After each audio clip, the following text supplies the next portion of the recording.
Hello, Charlie TCG here, and welcome back to another format breakdown. Today we're looking at Worlds 2015, a really exciting format, and the format which I really got into competitive Pokemon as well. This is, I would arguably say, the last time Item Lock was truly at its peak and incredibly powerful and disruptive. Multiple different ways around it. There was so many cool different archetypes as well, and Stage 2s were pretty powerful as well. It had the huge run of just X and Y cards as well as Black and White, so really interesting to see the two sort of eras combined. So in these videos, I'm going to break down to you exactly what the formats were, like the cards which were legal, the big archetypes tournaments that happened as well, the key cards, and most importantly thing about this format, a banned card. So I'm going to break down into that video just now. So the legal sets here, obviously I said it's from Boundaries Cross all the way to Roaring Skies, having multiple different archetypes and sort of styles in this one. But X and Y didn't feel like it was too much of a change from Black and White, still kept exactly the same card design and kept its EXs, but it introduced us like some Mega Evolutions, and then obviously in Primal Clash and Roaring Skies, the ancient traits where you can immediately evolve in the Pokemon as early as possible, or potentially they don't get any they're not affected by any trainer cards. Really interesting to see the sort of a merge of the two sort of factors around it. But the introduction of Roaring Skies kind of introduced us to a banned card, Lysander's Trump card. Now, if we just look at it, each player just shuffles the discard part into their deck except Lysander's Trump card. Doesn't really seem very powerful. We saw like the likes of Karen when you shuffle in all Pokemon, both people do. This seems like, oh, this counters Night March, so they're not going to be really disruptive. They use all their draw sort of cards, and then they can't get out their sort of damage output as quickly as possible. But as old control players found a way, they found a way to really abuse this card. And the introduction of Shaymin EX, having the amazing setup ability where you get to, on play, draw until you have 6 cards in hand. This is definitely the reason why the likes of Dedenne, Crobat, and Squawk ability are only limited to 1 per turn. With Shaymin, you can play multiple of these on the turn and draw for your deck as quickly as possible. And with that, you use Lysander's Trump card to shuffle everything back in. But if you team up with Seismitoad EX's Quaking Punch, 30 damage and the opponent can play item cards. This is where Shaymin EX really started to thrive. You draw for your deck, you use Super Scoop Up to constantly utilize your Shaymin, and you're drawing into your Hypnotoxic Lasers, your Crushing Hammers, your Enhanced Hammers, your other supporters you might need to really slow down the opponent as quickly as possible.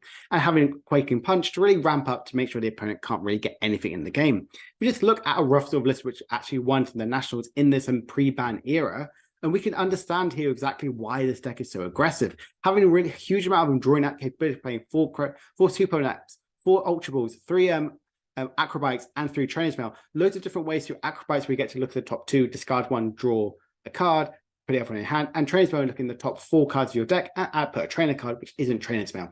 So you're playing loads of different ways to constantly try and get out your Seismitoad to do that huge Quaking Punch as quickly as possible and draw through as much of your deck. Having Headringer is really good disruptive. If attached to an EX, they have to have one more energy attached to it to do an attack. And having Hypnotoxic Laser, it's really good because your opponent, the active Pokemon, guarantees gets poisoned. And on a flip of heads, they're asleep. So you kind of find a way to really slow down the opponent that way. Playing multiple Hypnotoxic Lasers means you can try and guarantee get that sleep heads. But if not, you have Muna, which can get your opponent's active Pokemon asleep. Now, with that being said, Quaking Punch only does 30 damage, but if you catch a Muscle Band, you'll do an additional 20 damage. Hypnotoxic Laser, you tap that 1 damage from Poison, that goes to 60, and then having Verbank City Gym, which is a really good stadium card, which Poison take 2 more damage counters, you're doing 80 damage for a double colors plus item locking, and the opponent not getting any energies out there.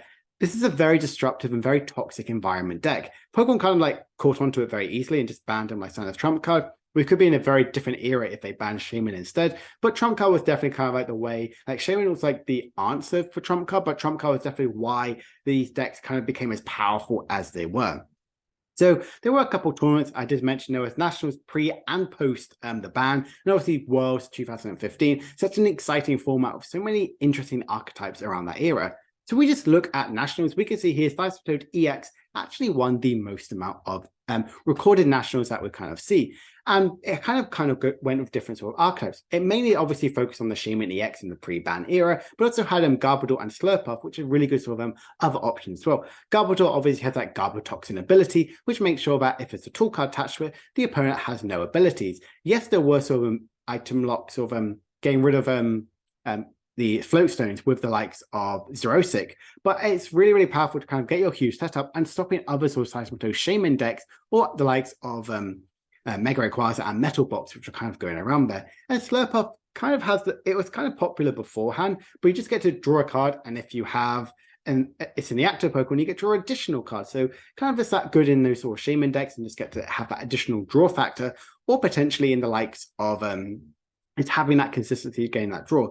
Metal Box also on quite a few as well. We had the likes of Kling Clang, which makes sure the opponent can't get any damage done by any EXs if they've got a Metal End attached to it, and the Bronzong, which basically has that Metal Links, which get to attach energy from your discard pile onto one of your bench Pokemon. Flareon, which is a way to do more damage with the amount of Pokemon you have in discard pile, and the likes of Battle Compressor and Shaymin, you can get to this factor really easily. And Primal Groudon as well, really sort of interesting card where you kind of sit there with like some wall cards like Wobbuffet, so there's no ability to stick Psychic Pokemon, or Regirock, which kind of like sits there and kind of wall sort of attacks, where you immediately set up a really powerful Groudon because you can't get it gust up through Escape Rope or Lysander, which is really, really powerful, and then do those huge hits later on. So, and then if we just look at US Nationals is when Pokemon learned we need to ban Lysander's trump card. So Lysander's trump card was in fact banned in that sort of tournaments. So from there on, so we can kind of see Seismitoad was still quite popular. Still, Seismitoad Bats became the more kind of common sort of variant, the way to do a bit more damage through Crobats, through the evolution you kind of go over. But Garbodor was still very much a good partner for Seismitoad. Doesn't really change the Seismitoad Shaymin deck really died off afterwards because of how powerful the ability truly was. Mega Manetric, one of my favorite cards to be ever printed, did really, really well because of the likes of hitting for lightning weakness, like a Mega Rayquaza, which were kind of like becoming very popular in this sort of era as well. So Mega Manetric is really powerful, which I will talk to you about a little bit later on. We can see there was a huge amount of different varieties and different variants around there, but having multiple different decks like from the likes of Wailord, which did end up getting second place, to other sort of really fun decks as well, like Landy Bats, which is definitely my favorite archetype in this era. So the results, obviously, Seismitoad Garbodor ended up winning, and this was Jason Kaczynski, which was really exciting to see him finally get a huge Nats win.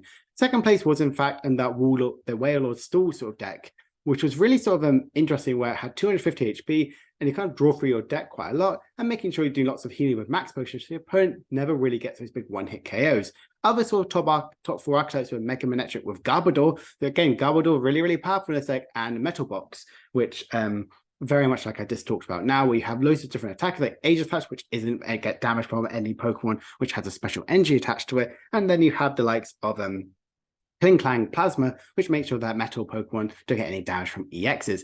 Another sort of top deck were another Metal Box, Metal Rayquaza, so utilizing a Bronzor to kind of like power up your Rayquaza, Toad Bats, and Hippowdon. Hippowdon was definitely one of those big surprise archetypes because it didn't actually perform too well and actually ended up getting a top 8 placement, kind of having those big single prize Pokemon, kind of really capitalizing on how powerful Mega Manetric really was.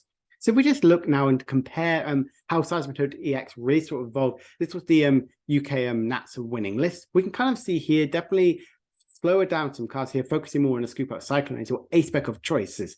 A-Specs were these really, really powerful trainer cards, primarily just an item card or a tool card, and you can only play one of these in your deck. So here you can see they're really focusing on those Shaymins by focusing on having 4 of them in the deck, and having other sort of high counts there, the Super Scoop Up, and really focusing on having that Lysander's trump card in the late game, and really prioritizing Acrobike as the draw factor.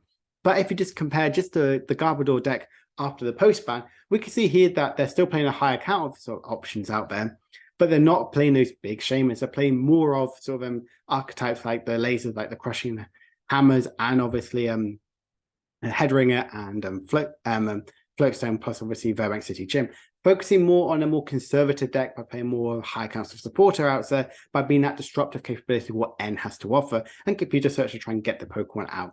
Shaymin just became more of that setup-ing ability. It wasn't these really powerhouse, which opened up Seismitoad to be as powerful as it was. So this was definitely an interesting kind of like dynamic to see how much it's really changed around the whole sort of the meta. So, kind of going into that, some of the key format cards here were obviously Seismitoad EX. The Quaking Punch should do 30 damage and really can rank up to do 110 damage if the opponent's active Pokemon stays asleep and doesn't move from the active. Really, really powerful. You never really focus on Grenade Hammer. It didn't really become a thing until like obviously later on in that format developed, and the water box, which happened over in Nats 2016, but definitely a really powerful with the Quaking Punch. And obviously say Shaymin EX, the setup ability, it has quite a low retreat cost, and Sky Return for just a double colors. If you start with it, you get to bounce it back into the active spot from your hand back to hand, which is really, really good. Crobat is definitely one of my favorite support Pokemon which has ever been printed, and it's kind of been around us all the way from the Dark Crobat back in the Team Rocket era, back in like the early 2000s, but has a really good sneaky bite and surprise bite, where when you evolve into Crobat, Golbat, you put 2 damage counters on, and Crobat, you put 3 damage counters on. You team this up with Seismitoad or Landorus. These low sort of damage outputs can really kind of rank up to these big one-hit KOs and sniping capability. And having Super Scoop Up, you kind of really can reutilize them as much as possible, or AZ as well. Mega Manetric, I really love this card. It's a Mega Pokemon with free retreat, and Megas were really kind of slow sign to come up there. And it's the first time Spirit Links were printed, because beforehand, when you was evolve into a Mega Pokemon, your turn would just end. Kind of wish they introduced this sort of feature when they did them VMAXs or even V-Stars, and kind of like focusing more on the links. But I know people really didn't like that sort of factor, but I liked how Pokemon went this route with these some big, powerful sort of Pokemon. But had Turbo Bolt for lightning color, so 110 damage, and attach 2 basic energies from a discard pile to one of your bench Pokemon. This is really powerful in the likes of the Garbodor version. You just power up other Manetrics on the bench, and they do very big damage that way. Or you can have other sort of attackers, like when later on in the format, you could have like Viltrum and Glaceon, or more importantly, have other sort of attackers there like Verisi and Genesect, having these big sort of attackers to get those big one-hit KOs, which is what Mega Manetric really helped open up the format, which was really, really powerful, and definitely one of the most used Mega Pokemon outside of Mega Rayquaza. Other sort of key sort of cards here was Hypnotoxic Laser. Really, really powerful way. Obviously, the opponent's active Pokemon is now poisoned, and on the flip of his head, the opponent's active Pokemon is asleep. Computer Search, really, really powerful card as well. Get to discard 2 cards and search your deck for any card you want. Back then, when this was first released in the base set, you could play as many of these as possible, but having that as an A-spec kind of made it become one of the most expensive item cards you really had to have in your deck. Kind of focusing more on these, having like not 300, but like 30 pounds, so like even like $50 for a card, which is really, really strong. Other sort of really team up in card was Archie's Ace in the Hole. This was a really interesting archetype, these Archie's in the Hole and Maxie's Hidden Ball Trick. You can only play it if it's the last card in your hand, and this one you get to put a water Pokemon through a discard pile onto your bench. Teaming up with obviously Blastoise or other sort of attackers there, like Empoleon, to get to draw some cards or do more damage as well, was really, really strong. And that's why I thought Archie's Ace in the Hole was really, really powerful. It kind of opened up and obviously end up winning Worlds. Spoiler alert, but we're going to discuss that very, very soon. That's why I love these sort of these supporter cards. And obviously Burbank City Gym, the absolute partner in crime to Hypnotoxic Laser, kind of doing that additional 30 damage and making sure with likes of Night March with Joltik only has 30 HP, or even like Zubat has 40, trying to get potentially a very, very quick KO, which was really, really nice to see Pokemon kind of go this sort of a route. But it was obviously very nice, but they became very expensive, very interesting cards to go around it. Hypnotoxic Laser, obviously Laser Bank, was definitely a key staple in these destructive decks which want to do more damage. So now if we look at Worlds 2015 happening in Boston, with quite like how they actually did some New England sort of stuff. We haven't really seen Pokemon really have these big tournaments there for a while, except obviously Hartford, and consists of 128 players, consisting of day 1 being 7 rounds. We have to have 5 wins to advance into it. Or day 2 having 7 rounds as well, and then a top 8 cut. If we just look at the top 32 meta, we can really see that it's very different to how we're expecting it to be. Night March and Toad was definitely one of the strongest archetypes there. Night March being a single price Pokemon, which can deal huge amount of damage and pretty much one-hit KO everything, was really, really strong, and having the likes of Mew EX out there to help them to have a higher HP and deal more damage. Toad Bats definitely became the more better way to play the archetype around there, purely because obviously we can't draw through the deck as quickly as possible like it previously before the ban, and Toad Bats make sure you can get those big one-hit codes, and even like Shaymin EX out there, or potentially get that sniping capability and really trying to item up the opponent. Raichu Bats and Trevenant became other sort of good single price attackers, with Trevenant also carrying that item lock capability if it's in the active Pokemon.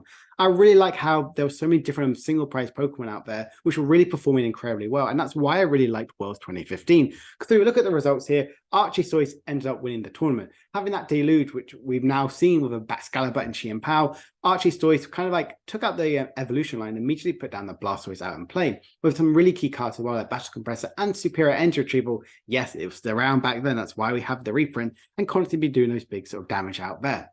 So Toad Bats actually came second place and in top 4. I really kind of liked that capability. It really showed that Seismitoad is one of the best item lock decks there is, having a huge amount of damage it has capable to it, as well as having the sort of disruptive capability with Bats, with Shaymin, and N, of course, became really, really strong. Night March as well, like I mentioned, a really powerful single prize attacker, which does more damage amount of Night March than having a discard pile, basically like United Wings now. You've kind of seen a very much a similarity right now where Paldean Evolved, a lot of the cards here are very similar to Worlds 2015.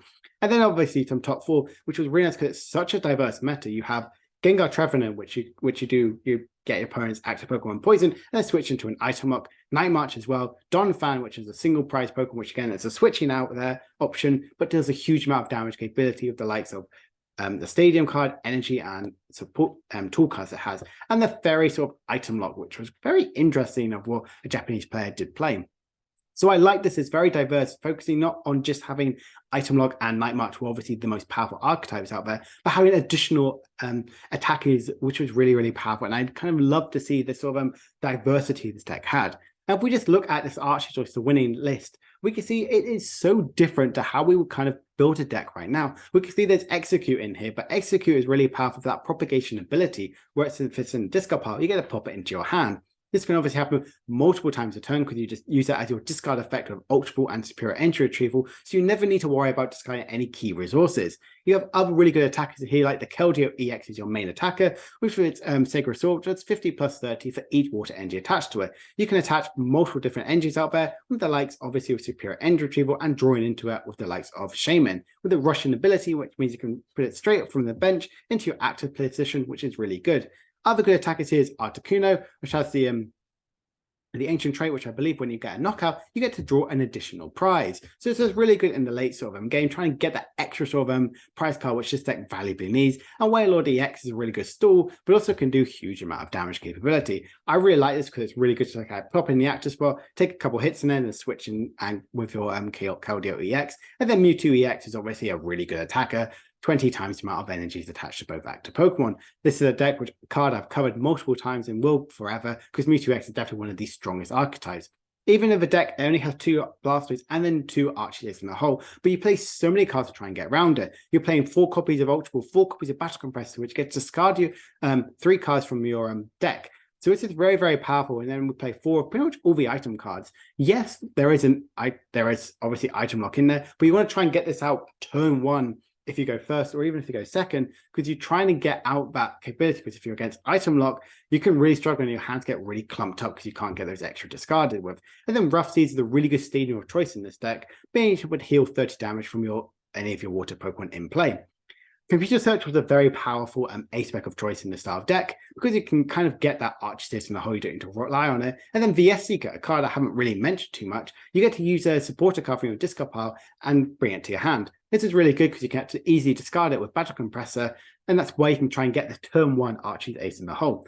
I love this deck. I think it's fascinating. I remember watching and cheering along. Really, really fascinating, because if we just compare to the Toad Bats deck, which got second place here, we can see it's a very different sort of archetype.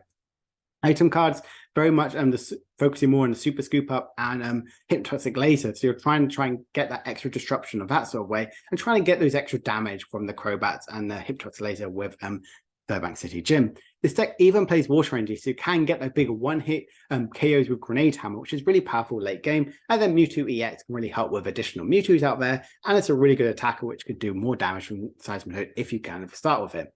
Focusing more on disruptive capabilities like N and Xerosic, kind of like slowing down, because Special Energies is very powerful back then. You had Double Colors and Strong Energy, which Strong Energy lets you do more damage to the active Pokemon for your fighting type. And then Double Colors kind of like slows down Seismitoad EX. We didn't have Special Charge. We didn't have any way to recover Special Energy. So kind of having that Xerosic and slowing down the opponent that way is really, really powerful. Focusing more on the bat damage and having all of them have free retreat. So they're really good to kind of focus on that little deck. I love Toad Bats. I think it's a really fascinating archetype, and one which is definitely an item lock deck which has never been seen the likes of again.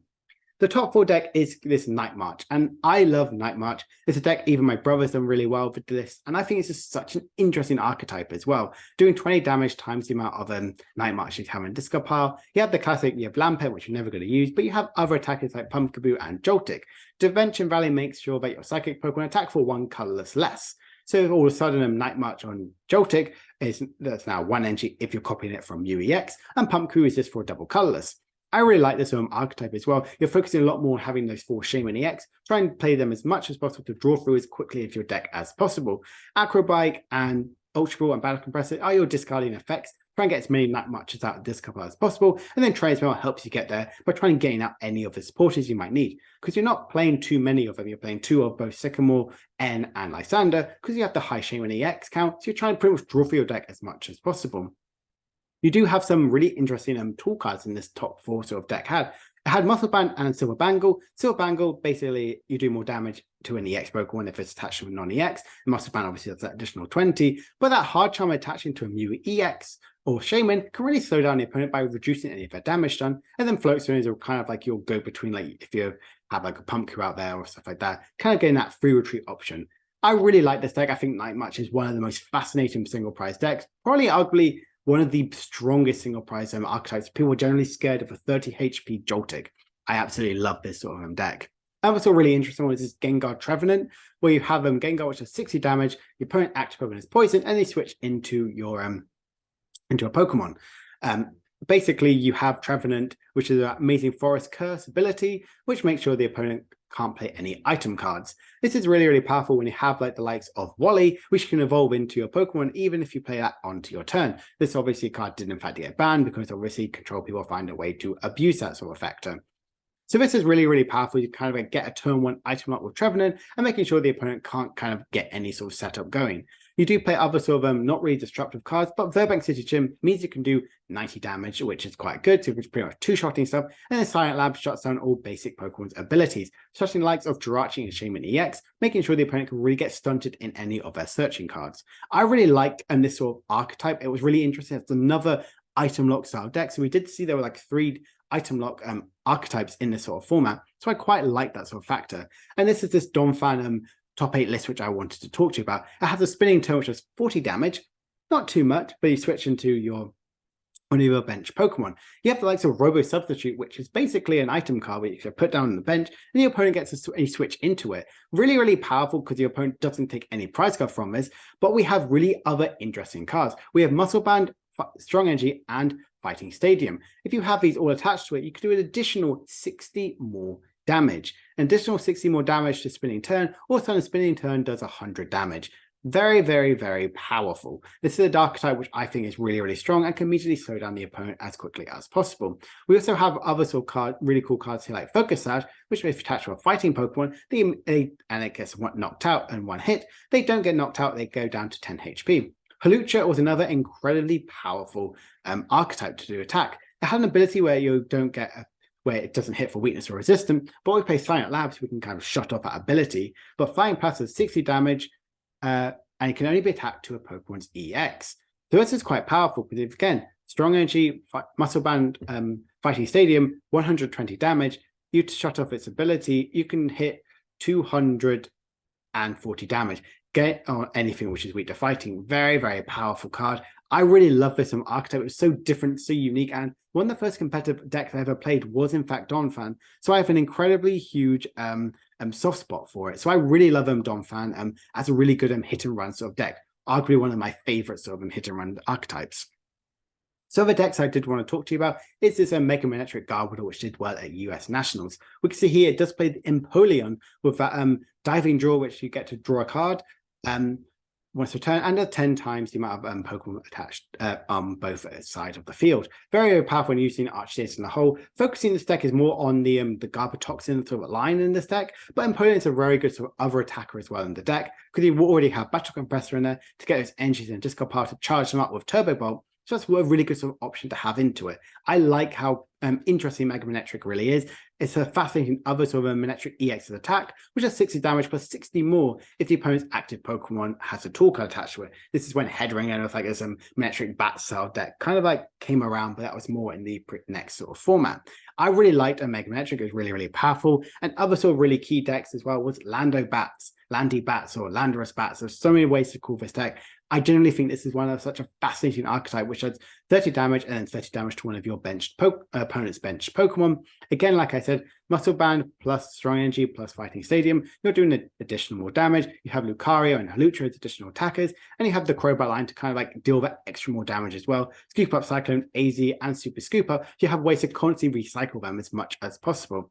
I really love this sort of deck. It has capability for a big one-hit KO with Land's Judgment, and even with Lucario's attacks as well. Or in theory, just doing a little bit of sniping damage everywhere, and then Crowbars help finish off the game. Karina was a really key supporter card in this way. Ability to search your deck for a fighting Pokemon and an item card to put into your deck. This is really, put them into your hand. This is really powerful to help that setup, getting that Landorus out as quickly as possible, which I think is absolutely incredible. Also focusing on the Silent Lab to really slow down any of the opponent's basic Pokemon out there, as well as shutting off the weakness for Halucha, so you can hit for weakness. So, and kind of finishing off the why people enjoy this format so much, well, because it has really good single and two prize attackers. The likes of Donphan, Night March, and obviously Seismitoad EX, kind of we haven't seen the likes of before. Having these big one-hit KO potential, but having support Pokemon can really kind of like disrupt these big single prize attackers. Item Lock was good. There was obviously Trev and Seismitoad, and all of those decks, in fact, even top-cutted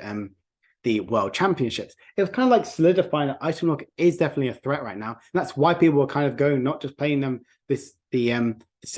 rare candy sort of option to get supported their stage 2s out. They were utilizing the likes of Maxi Sid and Bulltrick and Archiestoise in the hole, so they can kind of bypass the Item Lock sort of capability. Also, amazing tech cards in this one. Not only do we have the Bats line, the Laser Bank, we also had really good sort of cards like AZ Zerosic, some really interesting sort of tech cards, which can kind of like instantly heal some cards, or potentially try and like snipe the opponent with any sort of damage. And it has really good chip and one-hit KO attacks. That's one thing I absolutely love about this style of format, because you're not only just like, you're chipping away with the Seismitoad attack, we have the big one-hit KO capability from the likes of Night March. That's why I thought this deck was so fascinating, and obviously Mega Rayquaza was a very powerhouse attacker as well, and Keldeo. So I really like the difference where you can go small chip damage and still kind of do really well in this format, as well as the big one-hit KO capability. I think it's a really fascinating format and really good way to describe how it can merge two sort of eras together. So I just want to wrap up by looking at some of these more key cards which have really defined the format as well. Keldeo EX has that rushing ability where you get to, if it's on the bench, switch it with your active Pokemon. This is really good to kind of go around the Poison Sleep effect, which is constantly going around with Laser Bank going there. Attaching a Float Stone now attached to it immediately means you can rush and retreat back to your other attacker. This kind of became more of a staple. Instead of playing switches out there, you're playing your Keldeo EX. It's kind of like a guaranteed, this is my switch out. Jirachi EX was the kind of like the Tapu Lele, the Lumineon, which we've seen, which is on play, search your deck for a supporter card and put them into your hand. Really, really powerful archetype, which definitely we've always constantly been seen there. It has 90 HP, so it's even levelable searchable. It's so crazy to think we're seeing this was a support Pokemon, which was played competitively, was in a world-winning deck, and had 90 HP. It could easily get KO'd with the likes of a Seismitoad with a couple bat pings. Joltik, obviously that Night March attack, 20 damage times the amount of Night Marches in your discard pile. I love this deck. I think it's absolutely incredibly powerful. One of my favorite single price attackers right now, and pretty much forever. Nothing's really ever come close, I feel like, to this sort of deck and archetype. That's why I think it's really powerful. And then Halucha's is really good, so it can only attack to an EX Pokemon, has free retreat, but can deal huge amount of damage as well, with the likes of Strong Energy, and then using Silent Lab to shut off so you can attack with this ability to hit for weakness. There's some other sort of key sort of cards here. We saw N, obviously. N was a huge defining card. It got reprinted in Dark Explorers, and as soon as it got rotated, I believe after this sort of format, we had to wait like as soon as it got rotated, we had to wait like a little bit, and then it got reprinted again. So N was always a big part of the format there. Battle Compressor, again, discard up to 3 cards from your discard pile and put them obviously in discard pile is really powerful. Silent Lab has that shutting off loads of basic Pokemon's abilities, which was good. And I liked how it wasn't just rule box, it was also single price Pokemon as well. Floatstone, just attaching that to that Keldeo EX, like I mentioned, was such a good combination. That was your switching card out in the deck. You don't need to rely too much on Escape Prog and Switch, which you probably noticed in most of the decks. Not many people were playing that, but they were playing Keldeo Floatstone because people valued that more in sort of the option there, because it's more easier to get to because of how powerful Item Lock really was in the format. So I hope you found this helpful, and I really enjoyed this sort of talking to you about 2015. Such an interesting meta, so many really cool sort of deck archetypes out there, as well as more importantly, some really powerful sort of results which deck had. Not only were there banned cards as well, but the format drastically changed from having Lysander's Trump card in format to out of format. The Seismitoad X deck really adapted to it and still managed to have two different variants, the Garbodor and Toad, and Bat sort of line, and still performing incredibly well in both respective formats. So if you've enjoyed this video, please make sure to like, subscribe, and comment down below what old format do you want me to discuss. Probably going to be looking to more of the oldest sort of formats like 2006 as well as some of the base to Neo sort of formats as well. But if you like those sort of videos, please make sure to comment that down below. Hope you've enjoyed this video, and I will see you guys soon. Bye for now.